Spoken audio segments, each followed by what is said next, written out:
Okay, good morning, everyone. Good morning, Janela. Good morning, Emble. Welcome back to the Janela and Emble Bioimaging Seminar Series.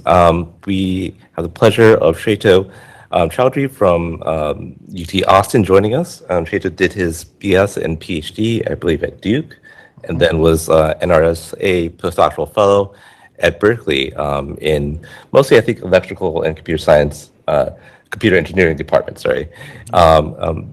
As he is currently in Austin. And so today he's going to talk to us about computational bioimaging via inverse scattering. Also, at Geneva, we also have a companion talk by Brett Levac tomorrow, also at 10 a.m. If you'd like to join. And if the Emble folks would also like to join, please let me know. I can get you a link for that. Okay, well, thank you. Peter, please take it away. Thank you. Thank you all for having me here. It's really a great honor to come to Julia to talk to you a little bit about some of the work that we do in our lab. I'll be talking specifically about some of the work that we've done in inverse scattering, and I'll talk about what I mean by that. So I'm Shwetadwip from UT Austin. Here we go. So the motivation for what we do in our lab is pretty simple to understand at a high level. If you have an object that's a few tens of microns below tissue surface, light comes from that object in straight lines. In rays, you can have lenses that nicely focus that light. You get really nice, crisp, clean images. The problem happens when your object goes deeper and deeper into tissue. Then the light starts getting scrambled coming from that object. You can no longer use lenses to tightly focus that light. You have a lot of aberrations and out of focus artifacts, basically degrading your image quality. Right? And so this is a problem for biological imaging because biology occurs at all scales. And so optics is really good at imaging samples that are tens of microns thickness, but really start struggling when you get to hundreds of microns or maybe even millimeters thick. And so conventional wisdom typically says that if you go to thicknesses of multiple millimeters, then information is lost, and then typically optics is no longer the right imaging method for that application. In our lab, we have a different viewpoint. So our viewpoint is that light can actually travel centimeters in tissue if you allow it to scramble, if you allow it to scatter.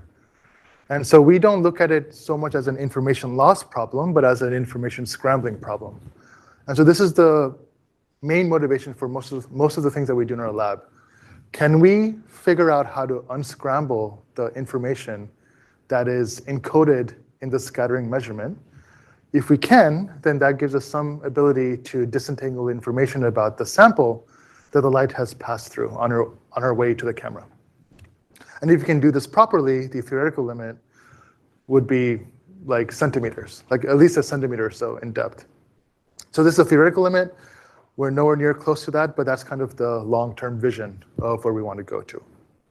Okay, so as I said, we're nowhere near close to that. That's a very high-level goal. But we've had some recent success in the range of hundreds of microns, and so that's what I'll be talking about today. And so there's still a lot of room for improvement, and we'll talk a little bit about that as well, on where I see this project moving forward in the future as well. Okay, so being able to disentangle or being able to unscramble the scattering effects, I call that inverse scattering. And so I'll be using that word a lot today. So our general strategy for inverse scattering is to understand that a sample's scattering characteristics is completely determined by the sample's 3D refractive index. Specifically, if you can compute the 3D refractive index of the sample, if that is possible, then you should be able to theoretically undo computationally all of the scattering effects. And so a big advantage of this is that if you are able to measure the 3D refractive index of the sample, that 3D refractive index distribution itself can be treated as a scatter-corrected image of the sample. So based on refractive index contrast, which gives you morphological information about the sample. And so throughout the rest of this talk, I'll show you these label-free images of the sample in 3D that are based on a refractive index. Okay, so this field of refractive index tomography is not unique to us. It's existed for a few decades now. It's a, let's see if I can do this right. Yeah, it's existed for quite a few decades, now at least.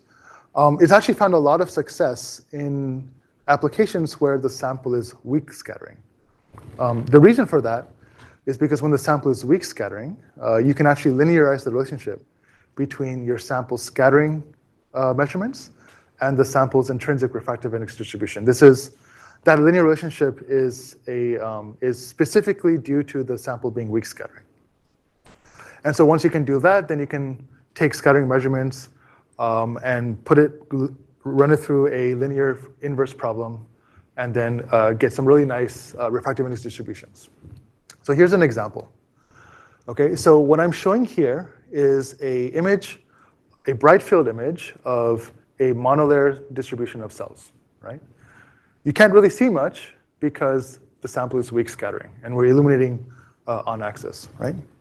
Now, if you were to do inverse scattering using the linear approximation of scattering, you'll get something that looks like this. So this is a 3D stack going through the sample volume, and you can see very high resolution features. Let's take a little close up. You can see very high res features, sub-micron resolution. Here we're focusing on the nuclei, the nucleolus. You can see inside. You can see some of the endoplasmic reticulum, the lipid structures, and so on and so forth. Basically, very high resolution, and it looks great. Again, totally label-free, based on refractive index contrast, and it's volumetric. So this works great, and this strategy has been used for a while now in the refractive index tomography community. The problem is these are not the types of samples that our lab are most interested in. We are interested in multicellular samples. So consider a C elegans. So a C elegans is widely known to be pretty transparent, but it is still multiple scattering. And so we have a multicellular organism. If we try to reconstruct this in 3D using the same approach as before, we get something that looks like this. So this is us reconstructing this sample using the weak scattering approximation. And as we can see, we lose all of the internal features. All the anatomical features are lost, are blurred out. This is because even though this sample is transparent, it is sufficiently scattering that there's a mismatch between the approximation of weak scattering and the intrinsic scattering characteristics of the sample. So that mismatch is taking away all of your imaging capability here. So the message that I'm trying to convey to you guys is, if you want to image larger and more complex systems, which is what we want to do, then you have to account for multiple scattering. And this is something that really drives us. And this is this is basically what we'll be talking about today.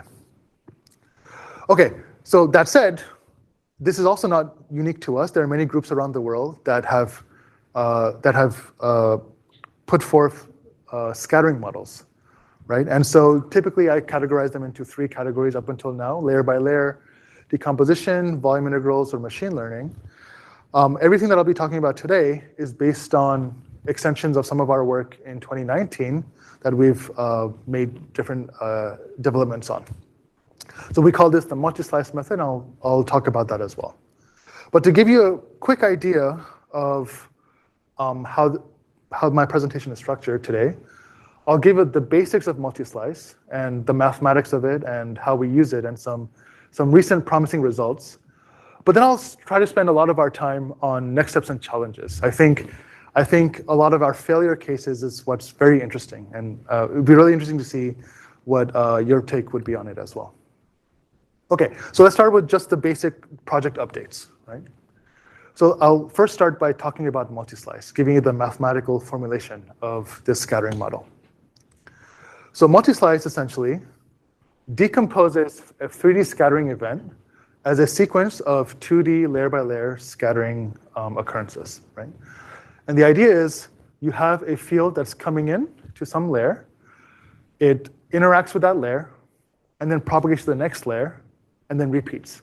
And so we have this recursive relationship here.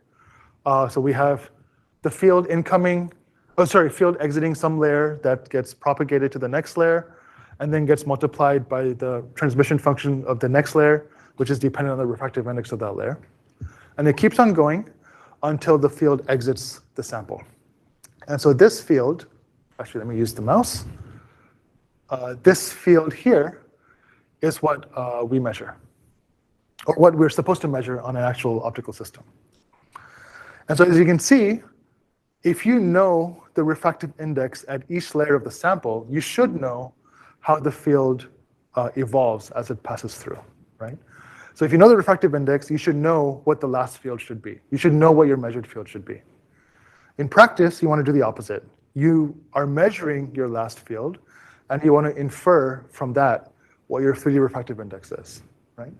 So that's an ill-posed problem because you're trying to get a 3D volume from a 2D measurement. And so the way we handle that is that we take multiple angles. So we have multiple measurements. I'm indexing that by the letter L. In this case, we're taking multiple measurements by illuminating at different angles. And essentially, we're trying to find a value for the refractive index that minimizes our model predictions with the raw measurements.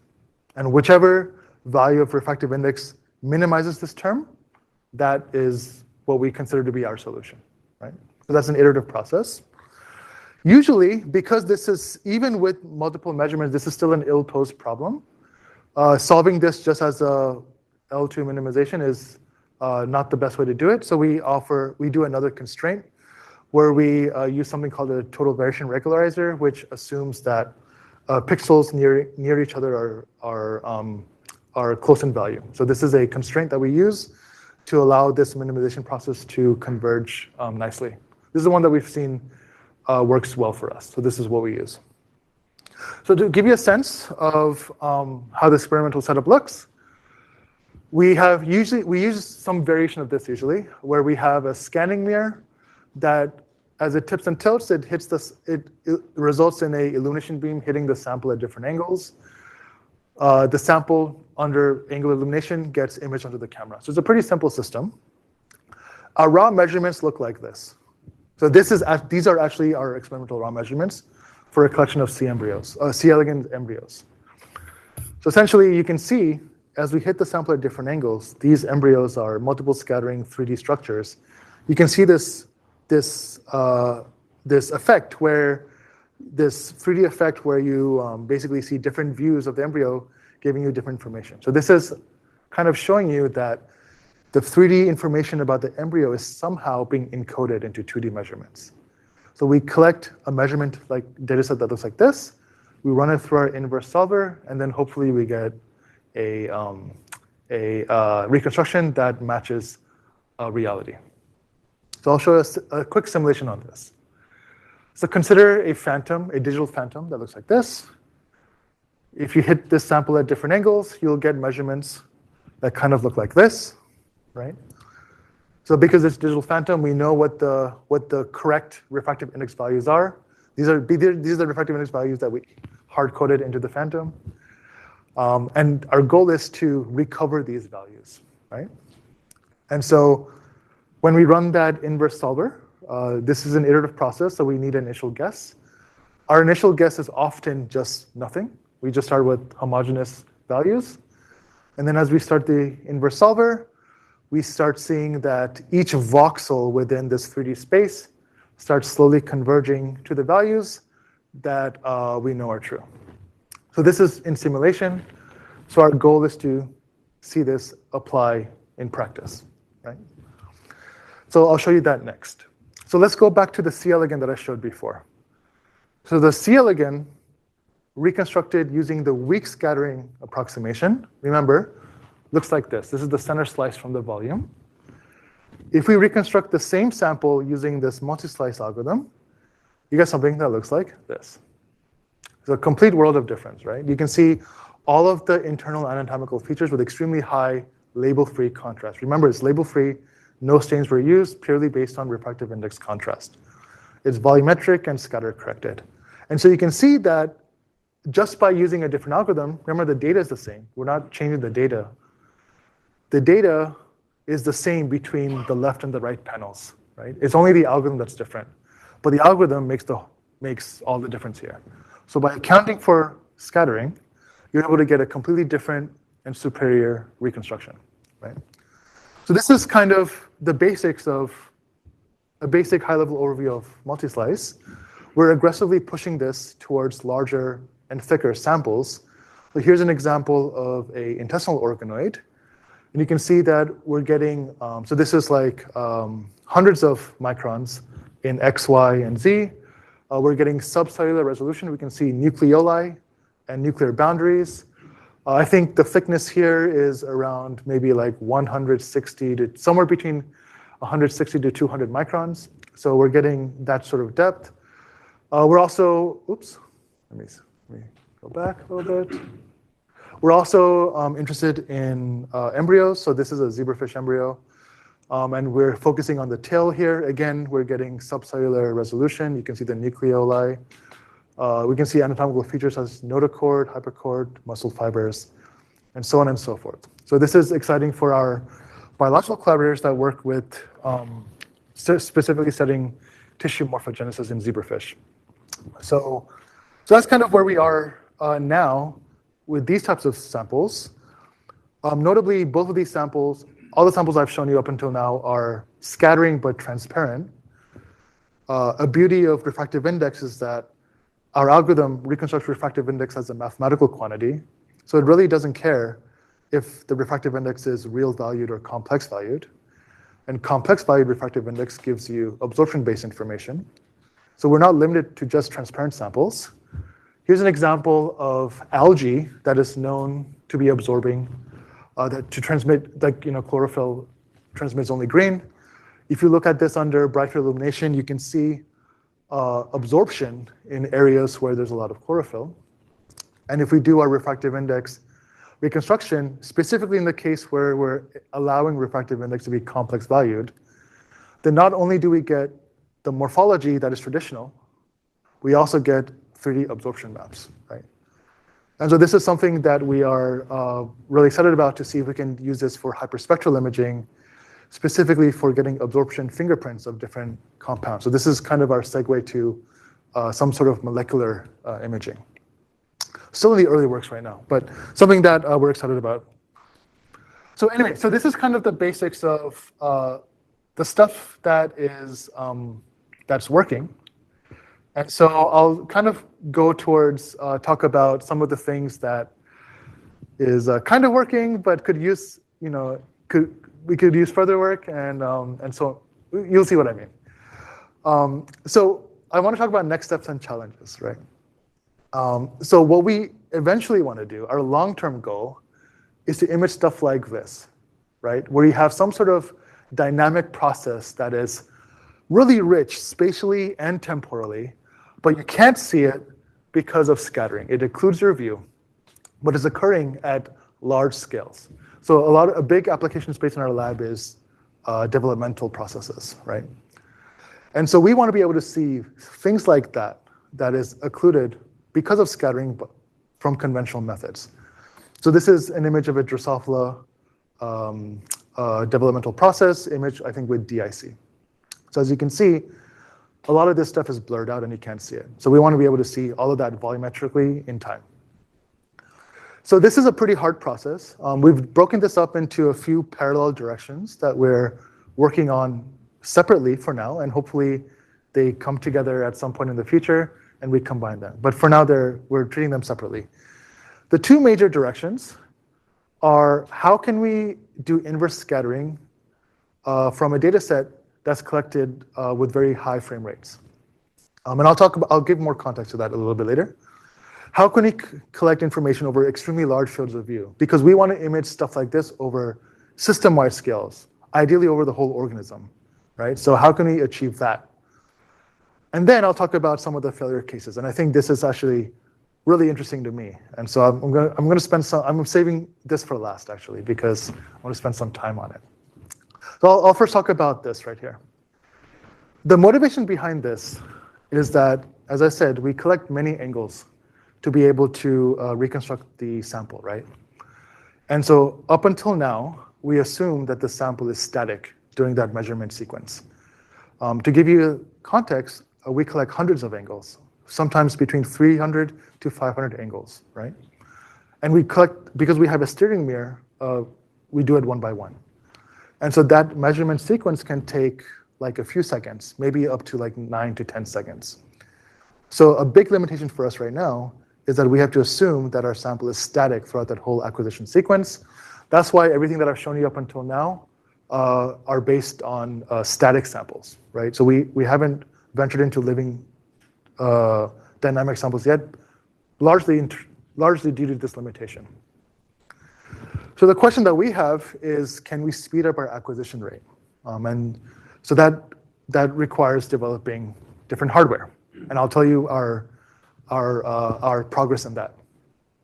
So our current system is like this. You have a light source, you illuminate a scanning mirror with a laser, this tips and tilts, resulting in angled illuminations of the sample and to the camera.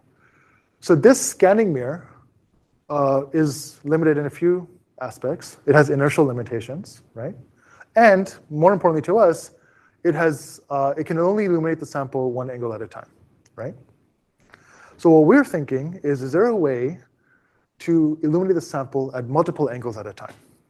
So the idea is that if you can illuminate multiple angles at a time, and you have a framework to disentangle those contributions, then maybe you can multiplex different information into one measurement and then reduce your acquisition time accordingly.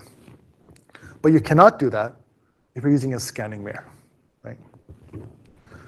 One way to do that is to understand that instead of using a scanning mirror, what happens if you just take away this module and replace that with some sort of point source array, right? So this point source array, if each of these point sources are individually activatable, right, then you should be able to achieve the same effect by illuminating one point source that results in one angled beam. And if you can illuminate multiple point sources at the same time, you can get multiple angled beams at the same time, right? So this is something that we were thinking of how to do it, and the best solution that we found up until now is to do this with a microlens array and a DMD, a digital micromirror device. Specifically, if you have a DMD device that is imaged onto a microlens array, and you do your registration so that you can figure out which patches of micromirrors on the DMD map to which individual microlenses, each of the microlens focuses to a point. That plane of points can be this point source array here, right? So now you have control over which patches of DMD you activate, which means that you have control over which of these point sources are, being turned on, right? And that gives you the ability to control which angle you're shining the sample with. And there's no constraint on how many angles you're putting on, as long as you have enough micromirrors for it. Okay. So we basically replaced this with a DMD and a microlens array module, and now we can achieve sequential illumination. So this is looking at this plane right here. So each of these points corresponds to a angled plane wave at the sample plane. So we can illuminate sequentially, where we're activating each micromirror, each microlens one at a time. We can illuminate randomly, where we're still illuminating one at a time, but we're like jumping from one micromirror to another. So we're getting around the inertial problem of traditional galvos. Or, most importantly for us, we can multiplex illumination, right? So now we can hit our sample at different angles at a time, and it is our choice how to multiplex. So this is our decision on what multiplexing condition to use, right? And so here's an example. This is a mouse kidney slice that's been reconstructed with just traditional multi-slice. This is a 3D volume, but I'm only showing the center slice.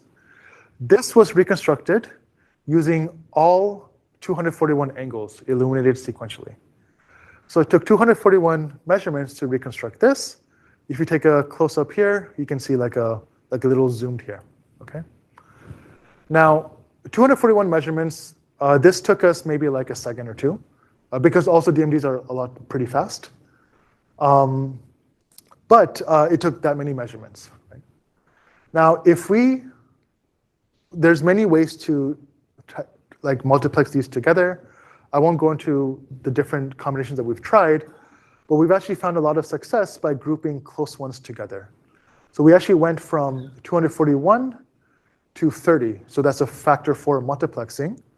And we were able to get very similar reconstruction, not identical, but similar. There's a lot of configurations that give you much worse reconstructions. So this is kind of a heuristic combination. But this kind of leads us to a really interesting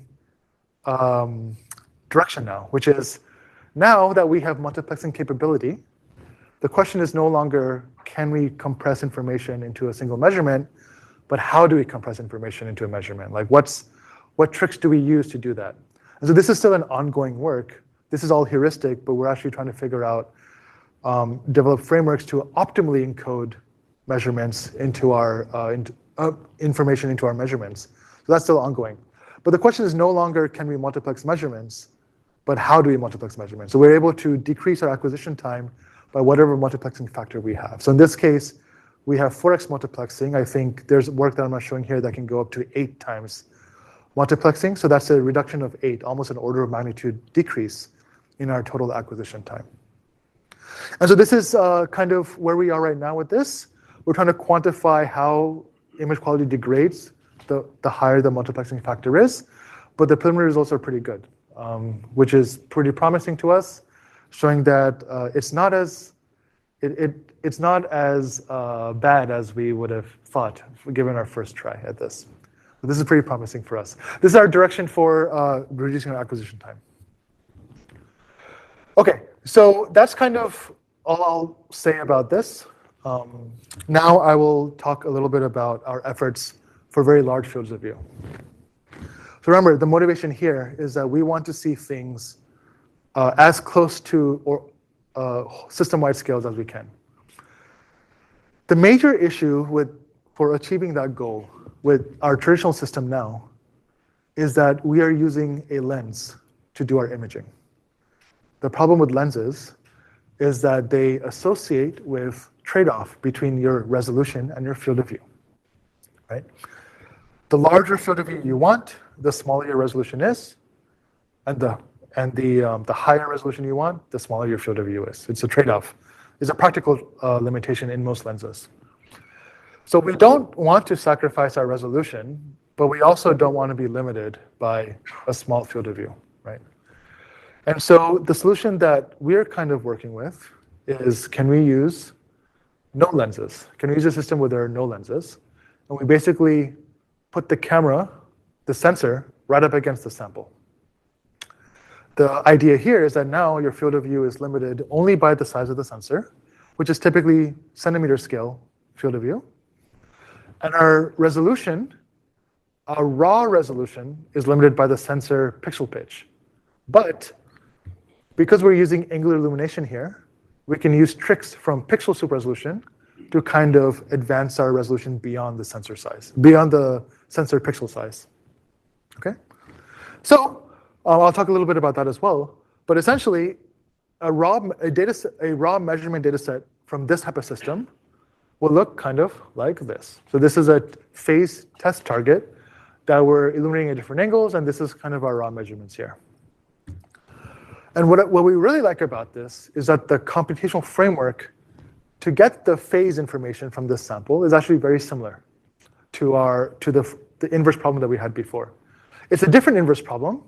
It has a slightly different formulation, but it's actually very similar. So let me kind of break it down here. Here, I'll be considering only 2D for now, just to start. So this is the field that's exiting the sample, the 2D field, so the complex valued field exiting the sample. It gets multiplied by some illumination term that's dependent on what angle you're hitting the sample at. Now you have your free space propagation. This term is new because there's a little bit of a defocus between the sample and the camera, so you have to account for that. You have this H term, and then you have a pixel binning term. This is also new, and this is purely because your pixel pitch, because you're no longer magnifying the object onto your sensor, the pixel pitch of the sensor is now the limiting factor for your raw measurement. And so you want to find out the field term that minimizes the difference between this output and your raw measurement. So that's the inverse problem here that we solve. And if you do this correctly, you can get an image that looks like this. So this is all phase contrast, quantitative phase contrast. And what I really like about this is that this binning factor is where you account for the limited pixel pitch of your sensor. If you account for it properly, your resolution here can actually exceed the pixel resolution of your sensor. So in this example, the size of our pixel of the sensor was around 1.85 microns, so almost 2 microns. And our reconstructed resolution is around 1 micron. So the theoretical limit is the diffraction limit. We're not there yet, and we're trying to figure out what needs to happen for us to get sub-micron, but we're at least beating the pixel resolution of our sensor. Okay, so basically we're getting sub-pixel resolution across centimeter scale fields of view, right? And so to us, this is pretty exciting.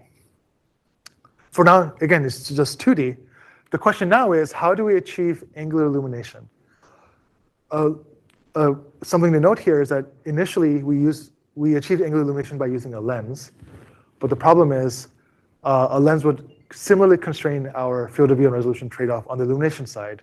So how do we achieve that in this type of system? And we started off in the first generation prototype using just an LED array. So this is something that is used very popularly amongst many groups. Basically, you illuminate different LEDs. Each LED results in a different angled plane wave, right? And you kind of assume that the LED, by the time it reaches the sample, it's sufficiently coherent for you to use these types of models. So we have our first example of this is a tissue section of mouse kidney. So this is a pathology slice that we got, I think, from in-vitro gym. And we see that we're actually able to get gigapixel scale images over centimeter scale fields of view with micron scale resolutions. And we can see with very nice label-free contrast, again, this is all phase contrast, this is 2D, these types of micron scale resolutions. And so here we see the tubules, the capillaries.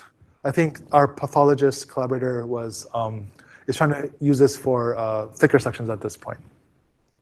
So we're also, I think for our mouse collaborators, here's a mouse embryo that's been sectioned. And this is, I think, 2 to 3 gigapixels of information, of label-free phase information. And one of the real benefits here that we're excited about is that we're able to see over centimeter scales the really rich, diverse features that exist within this embryo. So this is consisting of many anatomical regions that have very different features and structures. And we're able to see all of that in basically one sensor without having to move the sample around. Okay, so that's kind of where we are with the 2D imaging. Where we really want to go is 3D, right? And so this is what we're working on right now.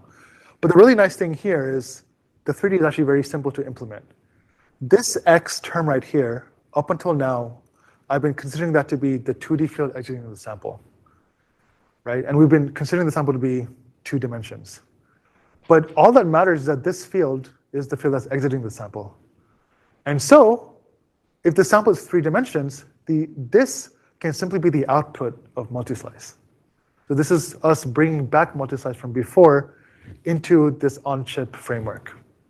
And nothing else changes. We do our multi-slice model. We now stick it with these terms here, and then we run the inverse solver. And hopefully that gives us something, right? So this is something that we're testing. Usually the hardware has to change because we care about 3D resolution. We want larger angles of illumination. So instead of using an LED array, we're now using a pretty preliminary prototype of us just having a steering mirror that rotates in 2 dimensions. So here we're rotating, I think, in the azimuthal direction here. And then you'll see that we rotate like that. and then so we collect different angles. Like, again, it's slow, it's not supposed to be fast, but this is something we'll work on in the future. Basically, we have a sample that's right on the sensor here, and we're illuminating at different angles across centimeter scale fields of view. So this is still a work in progress, but here's an example of a raw measurement of microspheres that are embedded in PDMS. Right? So if you take a raw measurement here, you'll see that it looks pretty scrambled. You can't see much here. Right? But if you do the reconstruction, you get something that looks like this. So I think these microspheres are around maybe like somewhere between 5 to 10 microns, and they're interspersed across this large centimeter square scale area. And the thickness of this is around, I think, 100 microns. And so we're able to see this using our on-chip system. And so I think we're really excited. So this is, to us, really exciting preliminary data. We're trying to see if we can do this with tissue sections, specifically tissue sections that have scattering, ideally uncleared tissue sections. So that's still a work in progress, but that's where we're going. Okay, so that is kind of our work in progress for achieving large fields of view. Let me talk about failure cases, actually. And this, I think, is the most exciting to me. So let me show you a raw measurement of zebrafish, the zebrafish tail, okay? So this is the raw measurement when we illuminate the sample orthogonally. And you can see a lot of rich scattering characteristics. When we do our reconstruction, we get something that looks like this. So this is what I showed earlier in the talk. Okay, so let me first show a region here near the tip of the notochord. So this is the refractive index reconstruction of that region. And as you can see, they're structured everywhere. And if you look at the corresponding raw measurement field of view, it rightfully so contains a lot of scrambled information. Okay, so that's normal. That's good. Let's look at a different region right here, near the yolk extension of the zebrafish. And now you can see that there's a lot of region that is pretty dark and homogeneously dark. So if this, because this is a refractive index reconstruction, what that would imply is that whatever is in here is well index matched to the outside media. In this case, it's PBS, so it's mostly water. And this would imply that the zebrafish in this region is mostly homogeneous, right? However, if you look at the raw measurement, this region is no less complex than this.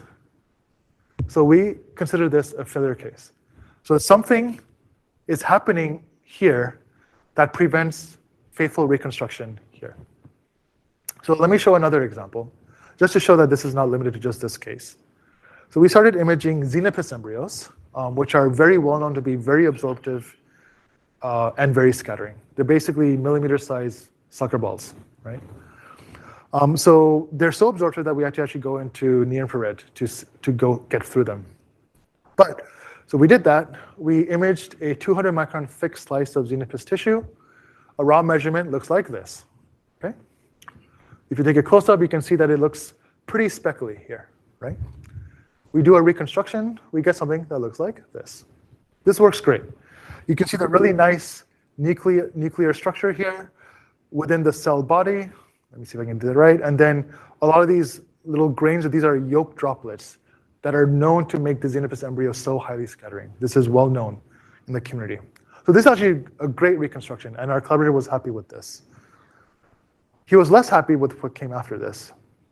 So let's move the xenopus embryo, that section of tissue, a little bit to the right, to a different region. Okay, and then we do a reconstruction. Now we get something that looks like this, right?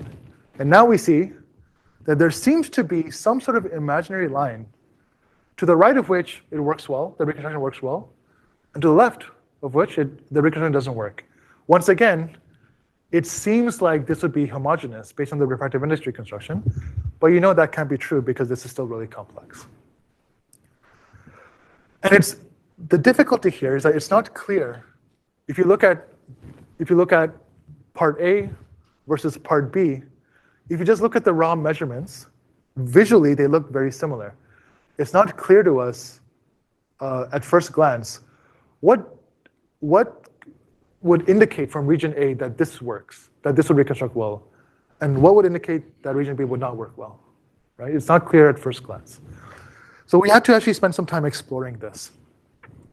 Could it be that one of the regions had extremely high scattering angles? Maybe there's a lot of backscattering that is directing information away from our system. Or could there be absorption in that region of tissue? We experimentally kind of characterized each of these. Uh-oh.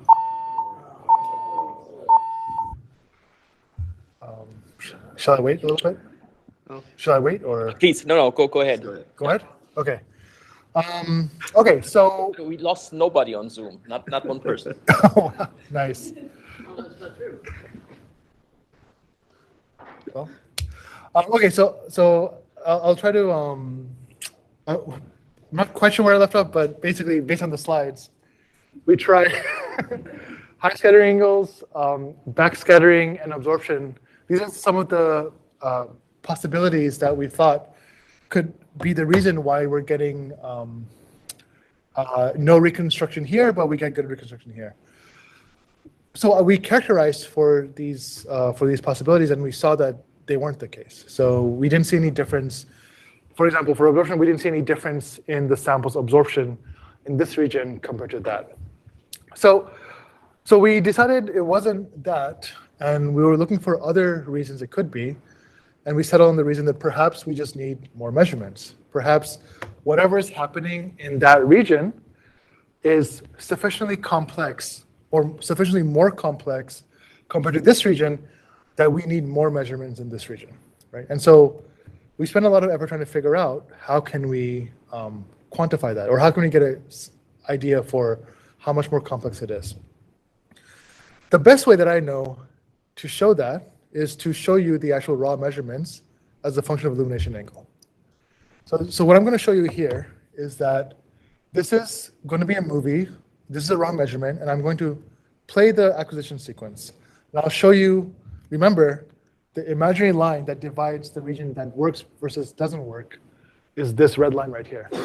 So anything in this region reconstructs well, and anything in this region does not reconstruct well, okay? So this is the measurement sequence as a function of illumination angle. We look at region A and region B. So let's take a quick second to look at whether you see any differences between those measurements. Right?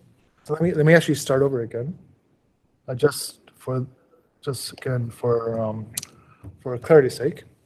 So let's take a look a second. So if you're seeing what I'm seeing, then hopefully you see that in this region, as we move in a spiral pattern, you can see the scattering structures also move in a spiral pattern.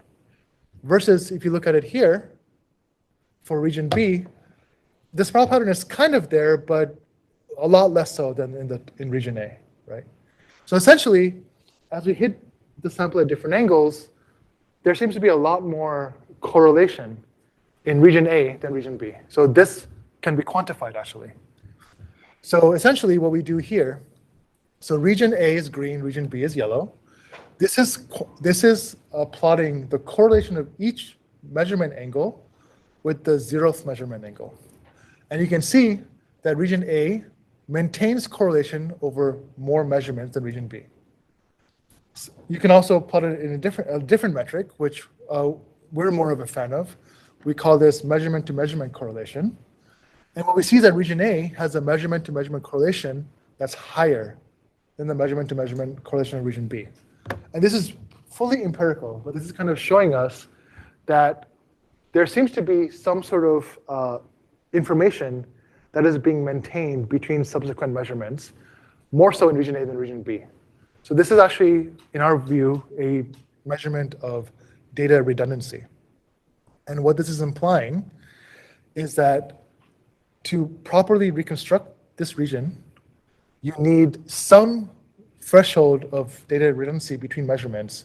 And if you don't meet that threshold, then your ability to reconstruct falls. So this is just a heuristic observation that we've made. So we want to see if this holds for other types of samples. Okay. So consider a phantom. So we have a collaboration with a group in Poland at the Warsaw Institute of Technology. They specialize in making phantoms that are scattering, right?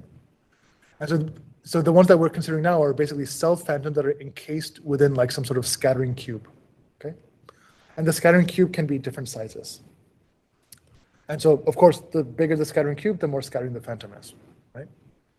So here's the reconstruction of a self-phantom with no scattering cube. Here's a self-phantom in a scattering cube of 40 microns. And here's a self-phantom in a scattering cube of 100 microns, right? So you can see self-phantom and the 40 micron scattering cube look good. The self-phantom within the 100 micron cube, you see something, but there's some degradation in signal. So what we did is that we plotted the measurement to measurement correlation of these data sets. And what we see is something that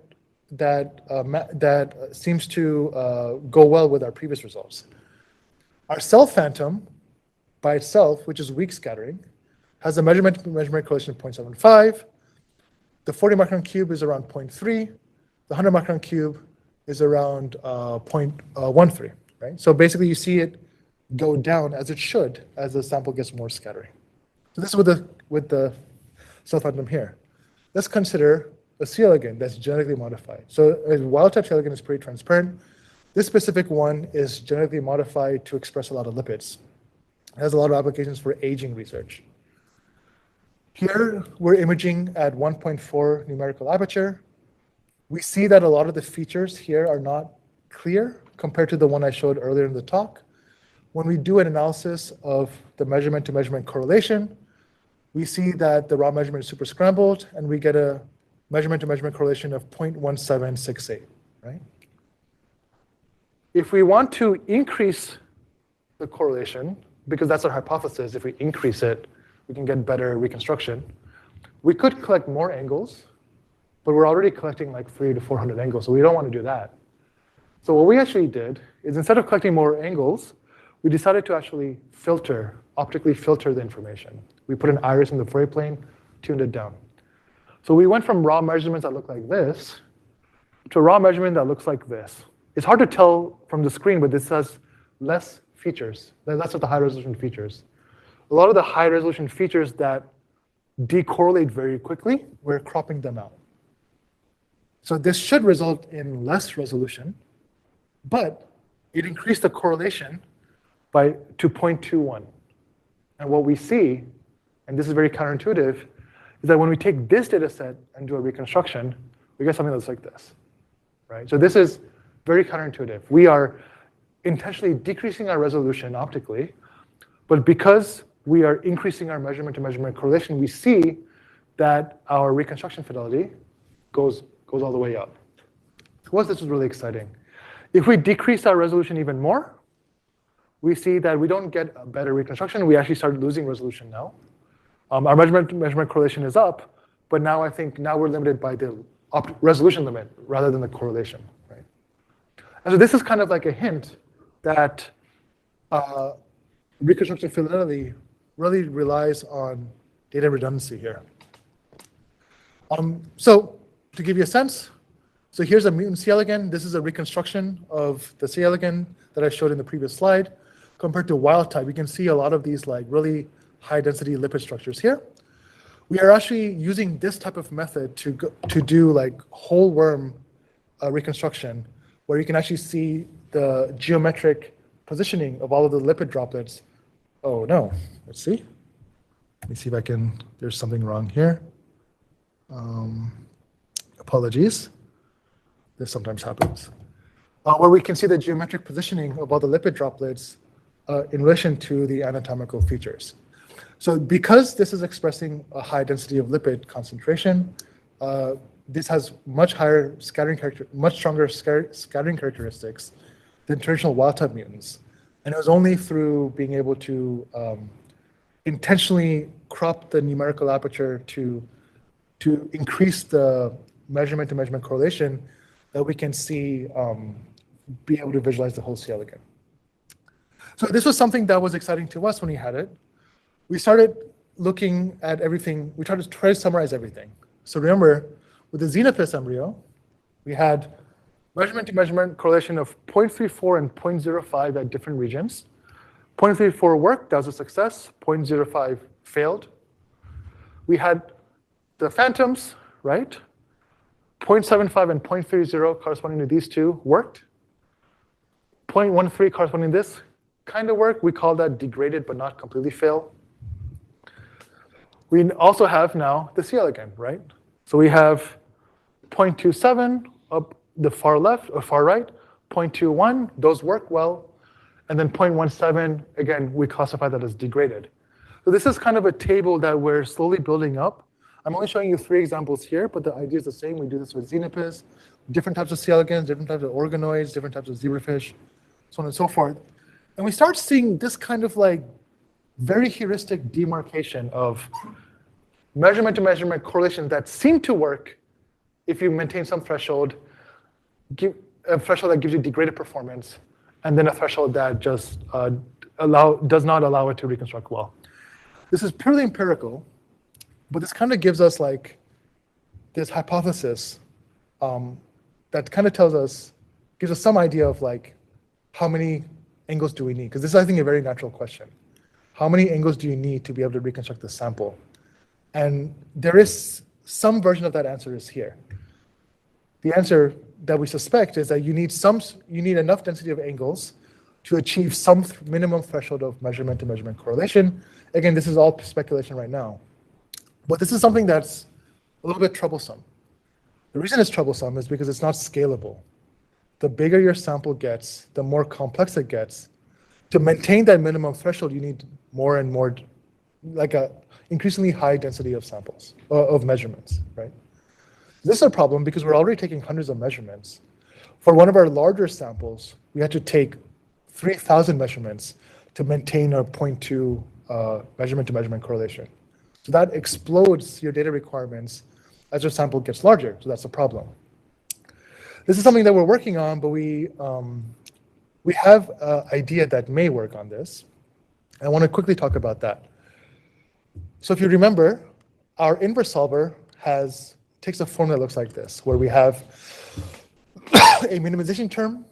This G is the multi-slice model, so it's a physics-based minimization term. And we used a total variation regularizer here. We used that purely because that worked, but that requires just to constrain nearby pixels on the sample to be close in value. But the problem with this is that once your sample gets overly complex and you don't have enough measurements, then this starts not converging properly, and so you start being dominated by the total variation regularizer, which is why we suspect that everything smooths out. So what we're wondering now is whether we can replace this with a learned operator, so that if we can train a data set, then maybe we can actually find a way to intelligently use this prior to drive this iterative process towards a solution that otherwise it wouldn't be able to go towards because of that correlation matrix, or because of that correlation metric. So this is something that we're working on right now. There's many potential solutions for this. We're particularly focusing on diffusion models to see if we can figure out a regularizer that uses diffusion models to allow us to not use as many measurements and still arrive at the same reconstruction. This is being done by, actually Brett Levak is one of the people working on it. He's giving a talk tomorrow on some of his earlier work with diffusion models. But yeah, so this is kind of where we're going with this. So let me end my talk with kind of just the future outlook and some next challenges that I think, or next opportunities, let's say. As I said, we're really interested in scaling towards larger samples, towards thicker samples. We really think the way we do it is not tenable for thicker samples because of just the raw data requirement. So we're working with diffusion models and maybe other ones as well to try to help with that. Another aspect is handling interframe movement. So up until now, we've been working with static samples. I talked a little bit about how we can shorten our total acquisition time, but the assumption that the sample is static during a single measurement was still the case. So here, we're thinking about how can we handle samples, even with multiplexing, even with really high speed illumination hardware, if the sample is moving between measurements, if you can't get away from that, is there a way to handle that? We have some methods that we're trying to use optical flow to handle smooth continuous motion between measurements. So that's still a room for development that we're doing. And another area that we're really excited about, but we haven't touched yet, is fluorescent inverse scattering. Everything that I've showed right now is based on coherent light. You get really nice morphological information, but there's a lot of beauty in fluorescence. There's a lot of molecular specificity that we would want to leverage. And incoherent light propagation is not directly modeled in our framework. And so we're trying to figure out ways we can handle that. So either find a way to directly incorporate incoherent multi-slice, or if there's a way, I think a couple of us are talking about wavefront shaping, where you use refractive index to wavefront shape a beam to very tightly excite fluorescence. These are all options that we're considering. We haven't touched on this yet, but hopefully that's something that is that happens at some point as well. And of course, these are only 3 areas. There are other areas as well. Happy to talk about that as well. So with that, let me end my talk. So everything I've showed today was done by my lab at UT. We are called the COW lab, Computational Optics and Waves lab. COW because we're the UT Longhorns. So anyway, so everything I've done is here, and thanks to the funding sources as well. Thanks.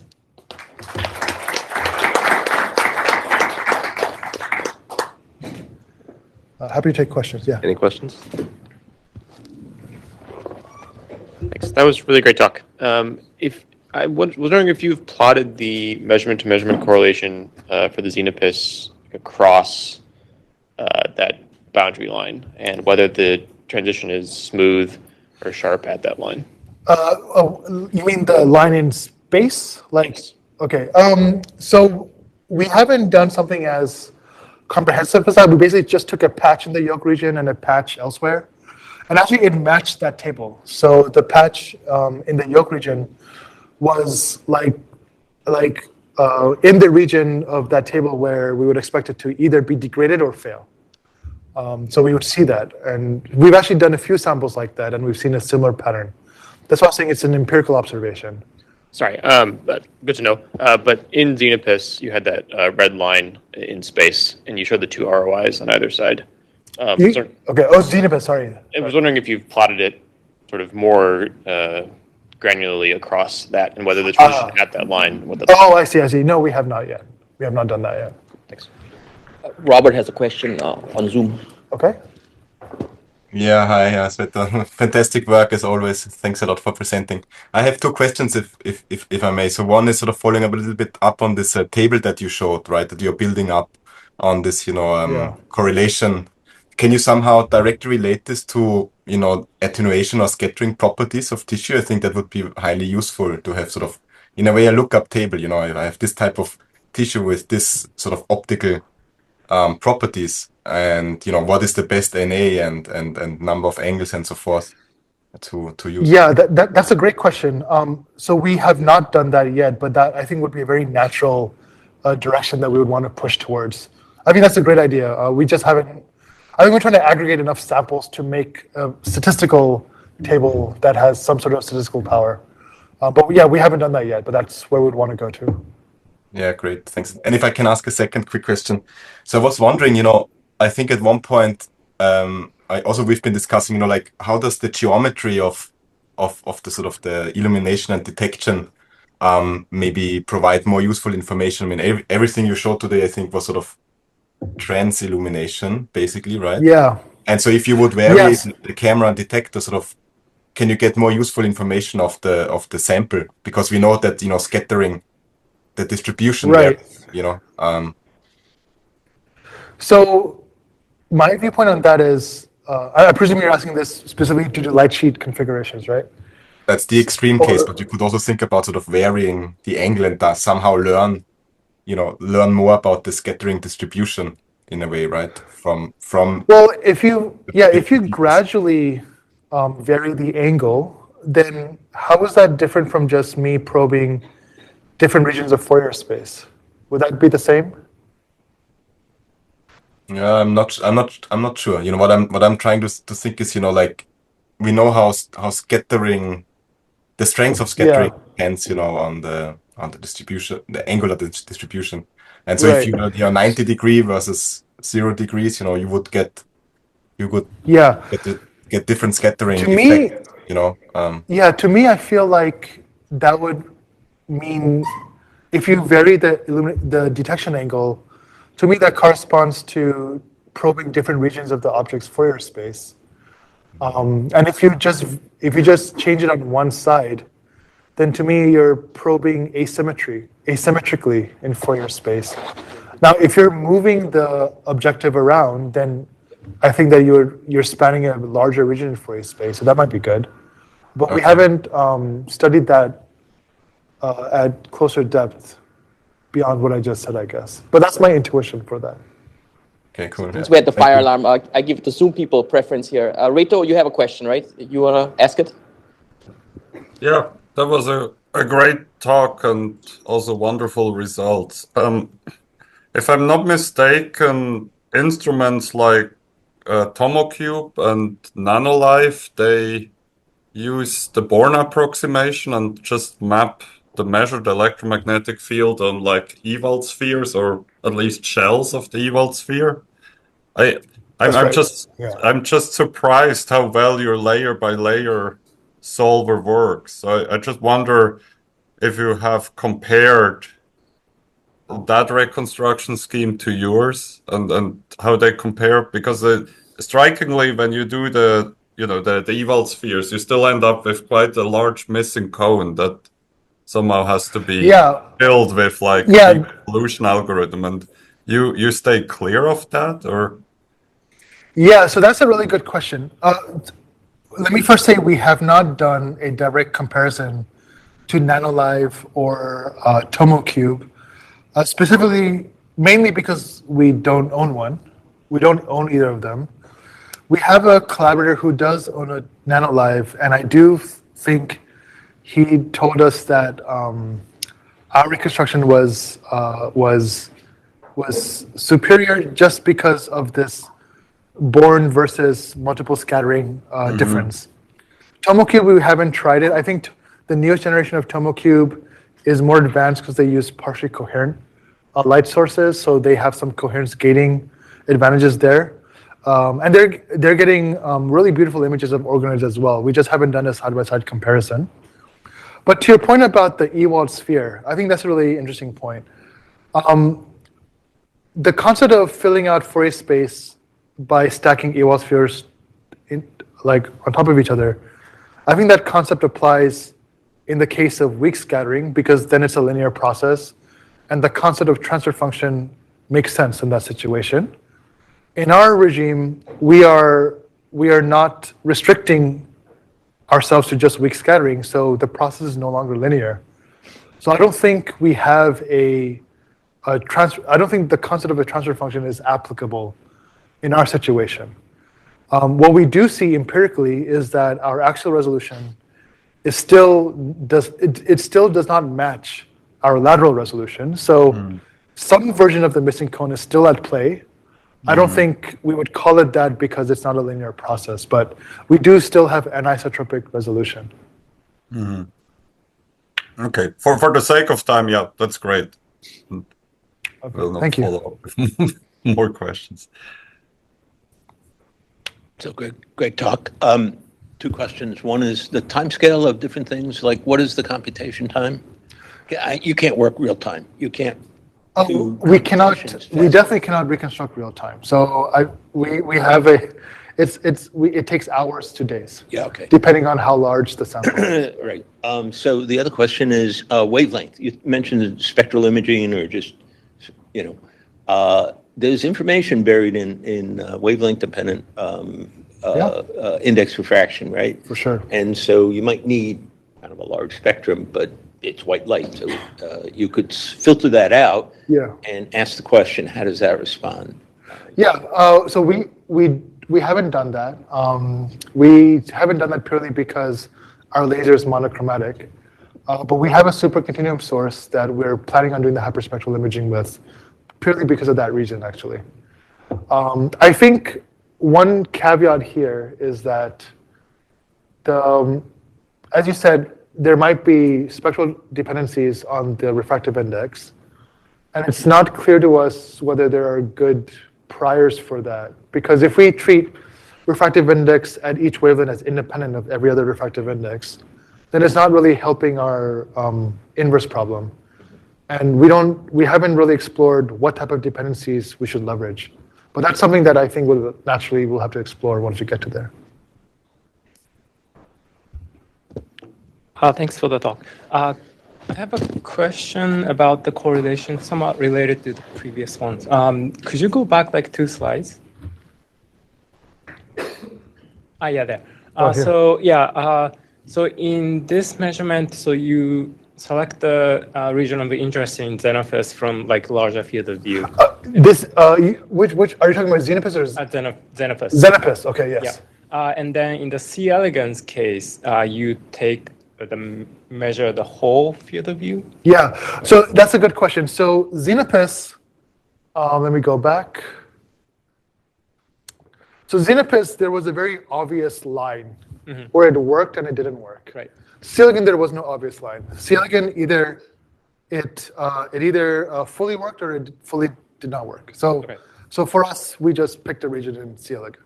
Okay. So my question is, so if there is a particular region that you're interested, can you like optimize the, I don't know, aperture size to kind of, optimize for that? So we haven't done that, but there's no reason that we shouldn't be able to do that. Okay. So as you said, right, our next step would actually be to repeat this experiment that we did on the C. elegans on the Xenopus. Okay. And see if we can crop the aperture to make region B that wasn't being able to be reconstructed lower the resolution, but increase the correlation and hopefully reconstruct it. So that's something that we're moving forward on now. Okay. Thank you. Yeah, great talk. Something I was thinking about is that you're constrained in your illumination angle by the NA of that lens, right? Of the illumination lens. Yeah, the illumination lens. And so that, and I don't know exactly how that plays into the missing cone, but on some level, I'm not totally surprised. What I was curious about is, what about rotating the sample as is done in light sheet microscopy? Then there is no limitation on that angle with respect to the illumination. That's right, and that would exactly be a solution. We're working with a group that does optical trapping to see if they can rotate the sample that way. There's another group that puts the sample in a capillary tube and rotates it. That would be sort of a standard way. Yeah. So we're trying to work that, and we haven't shown results here, but that's on our to-do list. Okay. I think that's it, right? So thank you so much. Wonderful talk. Absolutely. Thank you for sticking around, guys.